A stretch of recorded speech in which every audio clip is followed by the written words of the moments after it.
Came back in October for a follow-up, and we were told that she's much better. Her right ventricle is functioning much better than before, and we can go for the surgery. The surgery was like port shunt, and that was a huge thing for us. Like The credit goes to Dr. Radhakishan also. Because Sir, whether you know me or not, but my family had been meeting you. I don't know whether you remember that or they not. went with the reports of our daughter to you. He's a orthopedic surgeon in Delhi, and his wife is a Maulana Azad lecturer, anesthesia. They went to you, and you also said that we have to get port shunt immediately, and you also recommended Dr. Kulkarni and Dr. Prashant. Even Dr. Naresh Trihan is a very good friend of ours. He has been visiting us regularly in Varanasi. He also recommended the port shunt, as well as Dr. Prashant and Dr. Kulkarni. But after port shunt, Zara, I mean, our daughter she's much better. Our daughter has really improved well. Her quality of life has improved. She has started going to school now. And yeah, she had missed school for like 9 months. She wasn't going to school, but now she took her exam, and she's gone to a higher class, and she's much better. Her life is much better thanks to the treatment available in India, because we had even found out in the US whether we should take her and get her surgeries done there. But since things are surgeries are not really taken, doctors don't go into surgeries because whatever the reason is. They said get it done in India because the person that we've trained here, we've trained him ourselves and Dr. Prashant, and we were like, thank God we have been sent here. And the doctor said that in US and I think somewhere else. No? They said that certain drugs like treprostinol and IV and these things are not available in India. These things are not available in India. I'm like, every day I'm searching which are the new drugs, and we keep sending just like kids, we send the WhatsApp that this is the new drug which has come. There's a new drug called C76. I don't know what that drug is. It is being introduced in US in Mount Clary, California hospital, and they are saying that they can reverse this particular disease of pulmonary hypertension. I don't know how much. We went and met that person who has researched this drug, and he is in touch with me. He's basically a researcher in Northwestern University, US, and he said that they are still doing something, I don't know what, but right now the situation is that our daughter is fine, and we are highly thankful to God that it is going well. Thank you very much. Thank you. Thank you, Dr. Durrani.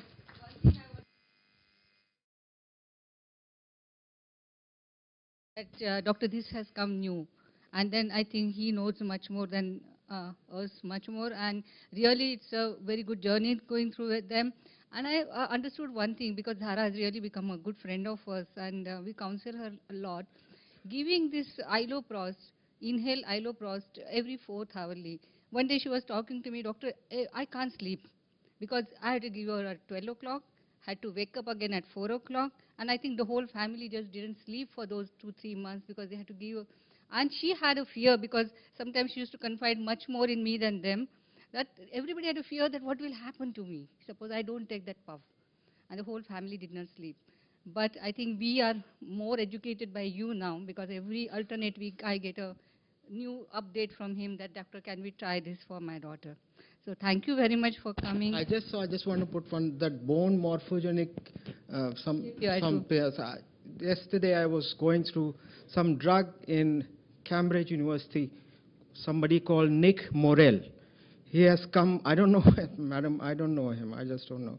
He's with me on Twitter, and he said, don't worry, by 2021 we are coming with some drug. I don't know what is that. That's what I was very interested to see, that BMR, some gene therapy, something that he's coming up with, Morphogen 9. I don't know, but I'm into this.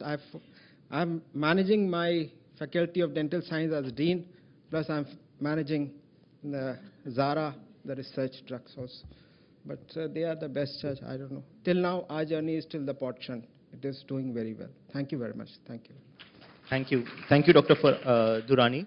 So this was just to give us an insight as to if an educated person, a very well educated person, and the family can face such huge difficulties, what would be going into our ordinary patients, what would be going into their minds, and how difficult it is for the patient and their parents to cope up with such a disease in which the treatments are either costly or most of it is prostacyclins are not available. We can import it though. So from there we go on to our next talk, which is by Dr. Abraham Babu. He's from Manipal University. He's an associate professor in physiotherapy, and what he's going to talk to us is about role of exercise testing and training in patients with pulmonary arterial hypertension.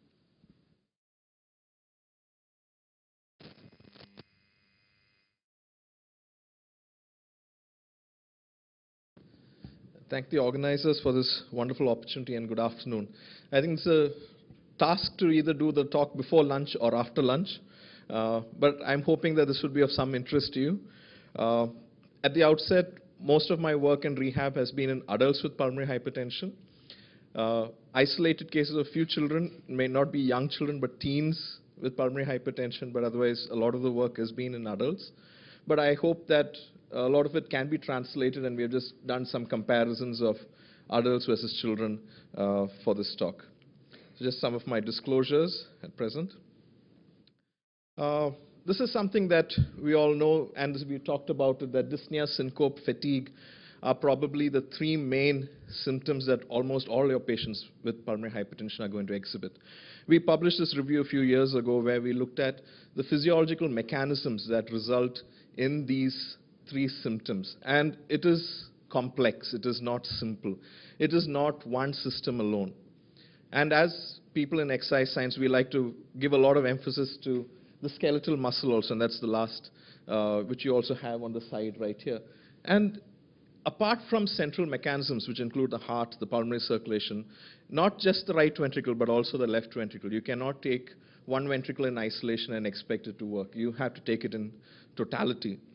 The respiratory system on its own contributes, and it is extremely complex. But the good thing is that most of these, or a lot of these factors have been shown through various studies over the last 20 years to respond to some form of exercise training.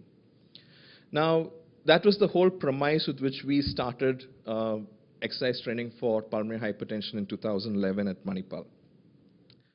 And exercise intolerance is the major finding, and determining these factors is probably the bigger challenge. We can assume that it is central, we can assume it is cardiovascular, we can assume it's the pulmonary circulation resulting in it. But if we need to target rehab, we also need to be able to target and identify which systems are actually getting affected, because exercise works on various systems of the body. Various methods are available for evaluating exercise capacity. We talked, the 6-minute walk is something that everyone is familiar with, commonly done, easy to use. It has its own drawbacks, and we will talk a little bit about it. Cardiopulmonary exercise testing, the gold standard. Obviously, we do like to have this, but infrastructure, expertise in it is a factor. It is not easy to set up a full-fledged CPET lab because it does cost quite a bit. If you have it set up, it takes you a good few years of handling the system, looking at data, to be able to be well-versed in actually making sense of the data. But these are things which can be learned and provide a wealth of information. Exercise echoes are, again, a very useful tool, especially when you're dealing with patients with pulmonary hypertension. And invasive cardiopulmonary exercise testing, groups from the Brigham, few other places around the world are also doing quite a bit with the invasive cardiopulmonary exercise testing. David Sistrom, who's a part of the PVRI group on the exercise task force, we're all doing quite a bit, and they've been doing quite well with their invasive cardiopulmonary exercise testing studies. This was a paper published a few years ago by some of my colleagues and Charles Berger's team, wherein they came up with an evidence-based recommendation for cardiopulmonary exercise testing. Now, the morning was talking about, we need tools to identify. I'm not here to propagate or say that CPET is one of the tools, but it is one way by which you can still get some insight into the hemodynamics, into the deficiencies which are there. Because the deficiencies which you see on exercise testing are very specific to pulmonary hypertension, and they are actually even different from what you see in heart failure and what you would see in other conditions. So based on this, there is level B evidence for diagnostic, level B for prognostic implications, and only level C in terms of gauging therapeutic efficiency. And that's primarily because the few of the therapeutic studies which have been done have all preferred to stick to 6-minute walk distances as their primary outcomes. Few have looked at VO2, but there's still insufficient literature in that area. So CPET for a child is no different. You can use either a treadmill or a bicycle ergometer. The equipment is roughly the same. You need an adjustable bike height so that the child can actually reach down and the pedal length height is okay. And you get all the important variables just as you would in an adult. Is it safe? Well, it is feasible and safe, and this was a study published a few years ago on a total of 167 tests which was done, and they reviewed the literature and found that they reviewed all their case histories and found that other than dizziness and some chest pain, no other major serious adverse events were reported during cardiopulmonary exercise testing. However, the height of the child is a factor, and if the child is shorter than 120 centimeters, the chances are that when they try to pedal, their leg will not extend completely. They will not be able to maintain it in contact with the pedal. So the alternate is obviously the 6-minute walk test, which you can also consider. It is useful. It has its own prognostic implications. The accuracy of it is a concern. The variability is extremely high, but it is something which can be done quite easily in a clinical setup. It doesn't take too much time. It is reproducible. There is a little bit of a learning curve which comes in. Patients over a period of time know how to do the test, so they sometimes do better. But it is still a good test to use, and patients, what we have seen is that, when you tell them you did 120 some time back, now you're able to do 210 over a period of 3 months, it's motivating for them. They like to see numbers going up, especially when they know their echo numbers don't come down. It's nice to see at least some number going up. But that being said, based on what Professor Sheila Havers spoke in the morning, physical activity. Now, this is getting a big emphasis in terms of the adult population and also in children, growing children where we are dealing with obesity. Physical activity as a next vital sign has taken a great prominence in a lot of centers across the US. Kaiser Permanente, they've been doing this for years together, long back, where their regular documentation charts have a history of physical activity. And unless that is entered into the file, the records don't get saved. So every physician has to do an assessment of physical activity for every patient who comes to them. In children, well, there is some work, little work, and so still some ongoing work in the US, which hopefully results should be out sometime. Interesting to see is that sedentary time, the time spent sitting, doing nothing much, is roughly the same for both the groups of children. But when you come down to moderate to vigorous physical activity, which is the MVPA, or the moderate physical activity, or the vigorous physical activity, there's a stark difference between children with pulmonary hypertension and the controls. For health benefits, all the current guidelines require individuals to participate in moderate to vigorous physical activity. So that is definitely a target area which can be focused on in children as compared to the adults, where you can give them a structured program. So trying to promote physical activity, using physical activity as a measurement and as an outcome to gauge function is also probably one way the future can go. So the rationale for exercise training, well, like I said, many of the physiological mechanisms limiting exercise performance in pulmonary hypertension have been shown to be amenable or show some effects with exercise training. The RV, there has been an increase in RV stroke volume. We see hemodynamics. We see that there is sometimes a drop in PVR. Pulmonary function, a lot of studies from COPD studies have found improvement in pulmonary function. Muscles definitely improve on so many levels, at a cellular level and at a larger level, all in the end resulting in improved function and quality of life. And I think, like we just heard, the bottom line is, can you change function and quality of life? When you know everything else you cannot do much, how functionally can you get your patients better? And this is the premise for the rationale for exercise training, is to see how we can target peripheral mechanisms and how we can change those mechanisms and improve function and quality of life. So evidence from a lot of reviews which we have summarized in the last few years all have pointed towards improvements in functional capacity, exercise capacity, and quality of life, with variable benefits in terms of right heart function and in terms of long-term outcomes. The home-based model is an option for people in India, and especially where distances, maybe in metros it is still slightly different. In the smaller outreaches of the country, supervised programs are extremely hard because patients find it very hard to travel 200, 300 kilometers just to come for 3-day-a-week sessions. It's just not feasible. But its use in pulmonary hypertension is limited. We recently published our work on home-based exercise training in pulmonary hypertension just a few months ago. The hybrid model was studied quite a lot in the German and European context, but it was not applicable across, and therefore we felt in the Indian context there is definitely a need for a home-based model. The situation is pretty similar in Australia as well, and they're also on their way to start a home-based model trial. Prescriptions are pretty simple. So it's aerobic exercises, low resistance, low intensity, 3 to 5 days a week. If you use the rating of perceived exertion as a guide, it's just moderate intensity, 4 to 5, gradual progression every 2 weeks. This was part of our research work where we had actually developed a patient education manual which was funded by the Pulmonary Hypertension Association, which we could give patients to use to follow a strict exercise program. And they were able to just use the book with counseling and with guidance. Every week we used to call them up, find out how they're doing, and they were able to actually moderate their exercise programs. And a lot of them are still doing very well.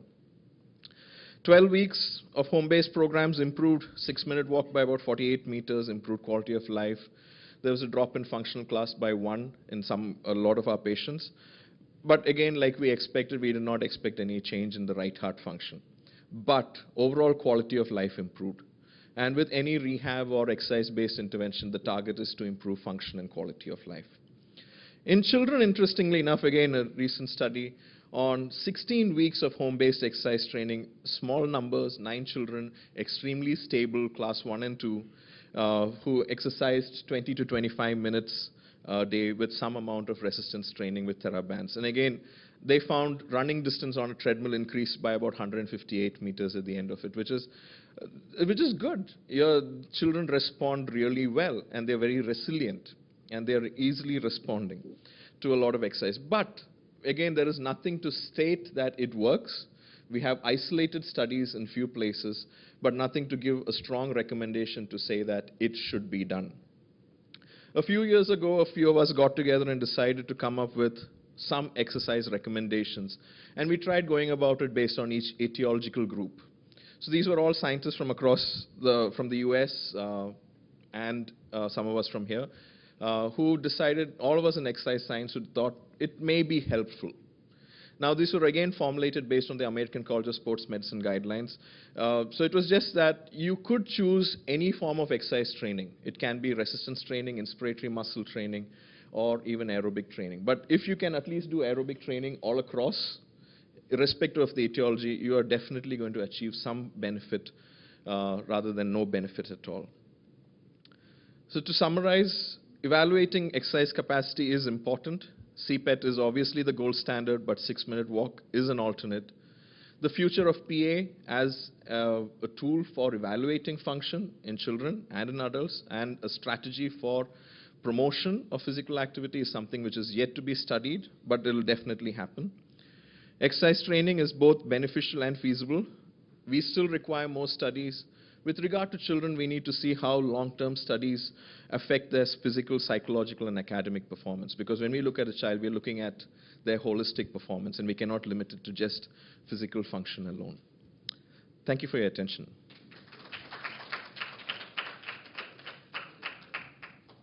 Thank you, Dr. Babu. That was a very excellent talk. Just a question, how do you deliver that? Okay.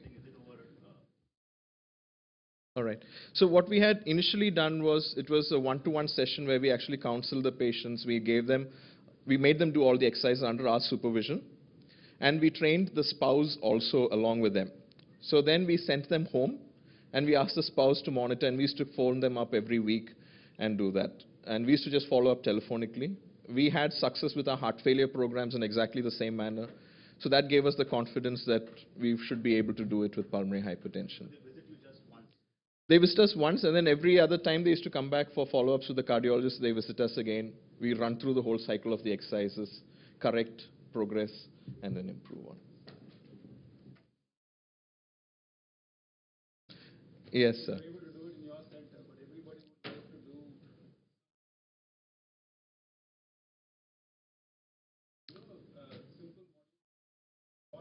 Right. Audiovisual modules that people can follow Yeah. in a standardized fashion.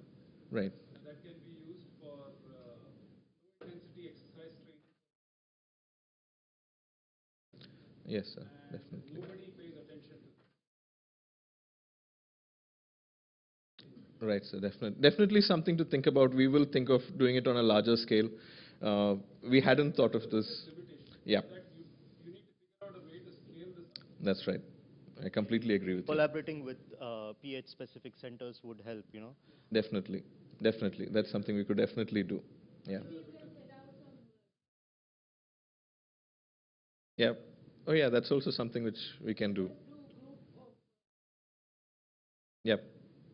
So we are trying to do that. We are trying to make an app for patient education in pulmonary hypertension, and that is probably going to have these videos, and which will help the patients know how to exercise, what to exercise, and how long to exercise and when to stop.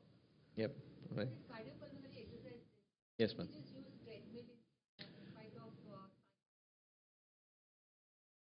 You can, but again, the only thing is when children are a little small, they still need to be able to reach for some support. And what we haven't done too much of children, but what some of my colleagues who have done, what they say is that as the speed goes up and the inclines go up, the children actually. No, then we can, because we are in the process of setting it up, and then we can just modify the speed according Yes. to what you want. Yeah. But they say that either you use cycle or a treadmill, Treadmill. it gives the same kind of a result. There are subtle differences. Treadmills generally tend to overestimate VO2. It's just that it's a large muscle activity, whereas in a cycle it's only primarily lower limb, large muscles activity. So there are subtle differences, but if you're consistent with one particular method of evaluation, then it usually should not matter.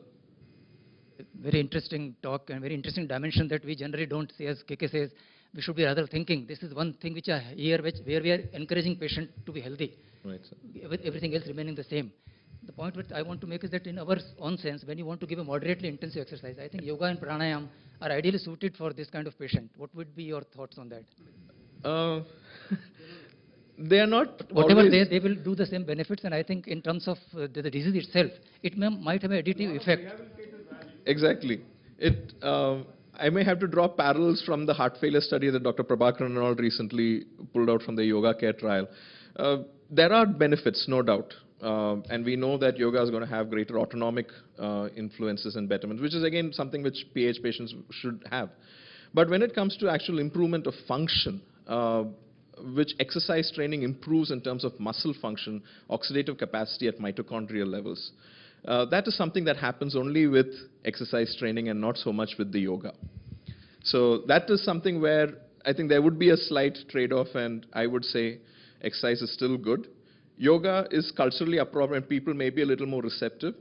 And what I would also like to say is that there is no harm in pushing them a little bit beyond the yoga. So there's one more aspect which we neglect about exercise. It's deconditioning. Exactly. And I think a loss of muscle mass and deconditioning that comes from inactivity Right. comes in the way of later rehabilitation once they start getting better with medication and other things. So I think there are so many benefits that we need to sort of be aware of. That is the reason why it is better to start in a hospital setting, at least to begin, because every patient is different. Yep. And even for the so-called functional class 1 and 2, there would be different levels of conditioning that is already We don't make the commitment to set up something in the hospitals. We are all just clinicians with a very limited perspective, and we don't look at how we can put in an ancillary system to support this kind of system. I think that's a collective failure. For us, because we've had successes with our heart failure program, we just drew on that to implement into PH. But we have had patients who, when they were admitted, we go through a similar phase 1 rehab once they are stabilized. It forms a rapport we are able to build them on. It builds and then we are able to send them off through. So. I mean, you can always do later with video and all, but having them on Yes. YouTube and somebody following them up without the prescription, I think is not a good idea.